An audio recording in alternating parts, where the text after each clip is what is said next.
Assalamualaikum warahmatullahi wabarakatuh. Selamat berjumpa kembali pada materi kuliah komunikasi pemasaran. Pada kesempatan ini kita akan berbincang tentang bagaimana membangun kepuasan konsumen. Kita bikin produk dan kita jualan produk. Kemudian kita berharap bahwa produk kita diterima oleh konsumen dengan kepuasan hati. Itu target dari pembicaraan kali ini.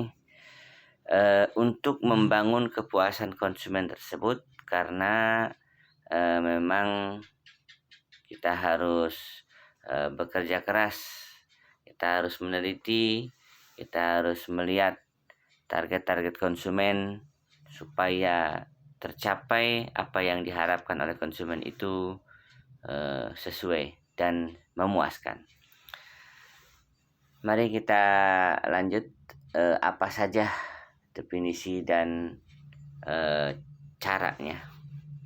Kita tawarkan melalui 3 komponen atau indikator, yaitu pertama melalui mutu dari produk yang kita akan tawarkan itu supaya sesuai dengan harapan. Feigenbaum, mutu menurut beliau adalah kepuasan pelanggan sepenuhnya, fully customer satisfaction.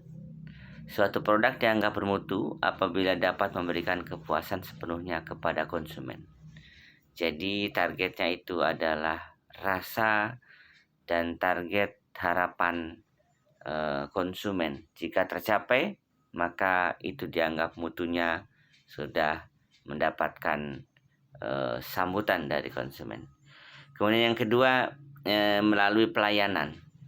Pelayanan menyampaikan mutu tersebut, menyampaikan produk tersebut, hasil dari produksi yang disampaikan, penyampaian kepada konsumen dan nyampe dan diterima, itu kegiatan value chain, rangkaian kegiatan dilakukan suatu perusahaan menghasilkan produk atau jasa atau apapun dan diterima, itu layanannya harus kita lihat supaya konsumen satisfactionnya, kepuasannya tercapai. Yang terakhir, yang ketiga, tawaran adalah nilai. Kotler dan Keller menyatakan bahwa nilai pelanggan merupakan kombinasi kualitas, pelayanan, harga dari suatu penawaran produk. Jadi kombinasi kualitasnya, kemudian pelayanannya, harganya terjangkau dan bisa diterima. Ya. Kemudian kita lihat dulu sebenarnya apa sih target dari kepuasan konsumen. Saya ambil dari Philip Kotler dan Keller, yaitu perasaan konsumen, baik berupa kesenangan atau ketidakpuasan yang timbul ketika membandingkan produk dengan harapan konsumen atas produk tersebut. Kalau saya komentari, kepuasan konsumen itu lebih kepada rasa perbandingan apa yang diharapkan itu tercapai tidak gitu. Memang kita melihat hati orang susah ya. Oleh karena itu kita cari solusi-solusi seperti mutu, pelayanan, dan penyampaian produk kepada konsumen supaya bisa diterima. Harga juga kualitas. Nanti kita di akhir akan jelaskan apa saja indikator-indikatornya.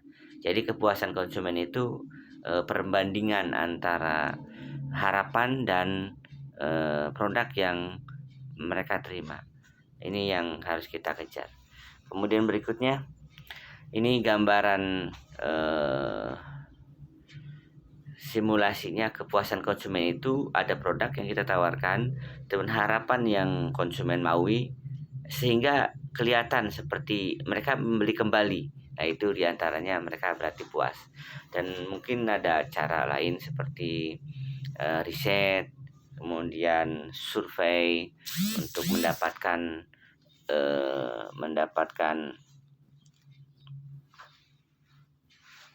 mendapatkan feedback dari konsumennya. Yang jelas perbandingan produk dan harapan itu akan terlihat ketika konsumen itu membeli kembali. Nah, itu berarti sudah diterima. Walaupun secara survei belum memastikan, tapi udah kelihatan dari pembelian kembali itu. Namanya repeat order. Nih. Nah, ketiga itu nanti bisa kalau misalnya kita bikin survei mutu, pelayanan, nilai itu di per produk apa, kemudian dicatat mutunya, kemudian pelayanannya, nilainya, hasil feedback dari konsumen itu bisa diperhatikan. Ini gambaran Philip Kotlernya ya, ini orangnya ini. Ya, katanya the best advisement constitute satisfy client. Jadi promosi yang baik itu akan menunjukkan kepuasan dari klien atau pelanggan kita.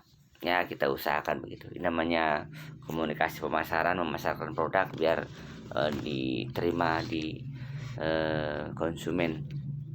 Berikutnya coba how we get consumer satisfaction. Gimana cara mendapatkan guide hati pelanggan? Mutu itu indikatornya kayak kualitas, keunggulan, supaya bisa sesuai dengan keinginan. Pelayanannya simple, ramah, tepat sasaran, memuaskan. Kemudian bisa dapat pengembalian, kemudian bisa return kalau ada yang kurang sesuai. Itu jaminan seperti itu kan pelayanannya. Kemudian harga terjangkau, sesuai harapan, terjamin. Dan yang jelas ketiga ini kita tawarkan untuk meningkatkan consumer satisfaction itu. Harapan konsumen mendapatkan kepuasan dari pembelian produk. Kemudian terakhir mungkin catatan bahwa kita memang di ekonomi syariah. Saya akan kutipkan sebuah nilai dari agama bahwa dalam Al-Quran ditulis wa ma tasyaun illa yasya'allah rabbul alamin. Apa yang kalian kerjakan, cita-citakan itu bolehlah harapan, akan tetapi kehendak Allah yang akan terjadi. Kewajiban berusaha bagi semua manusia di tangan Tuhan yang akan terjadi. Ya tadi itu usaha. Yang penting poinnya adalah membuat produk dan pemasaran, tingkatkan mutu, kemudian pelayanan, dan yang terakhir adalah nilai. Nah, itu untuk singkatnya. Nanti di download, kemudian ada makalah atau catatan, kemudian disimpulkan, tambahkan dengan catatan-catatan referensi yang lainnya. Poinnya adalah pertanyaan besarnya bagaimana kita membuat produk itu bisa nyampe ke konsumen dan konsumen merasa puas dengan produk kita. Itu saja. Bisa dijawab pertanyaannya di bawah, dan sampai jumpa di lain kesempatan. Assalamualaikum warahmatullahi wabarakatuh.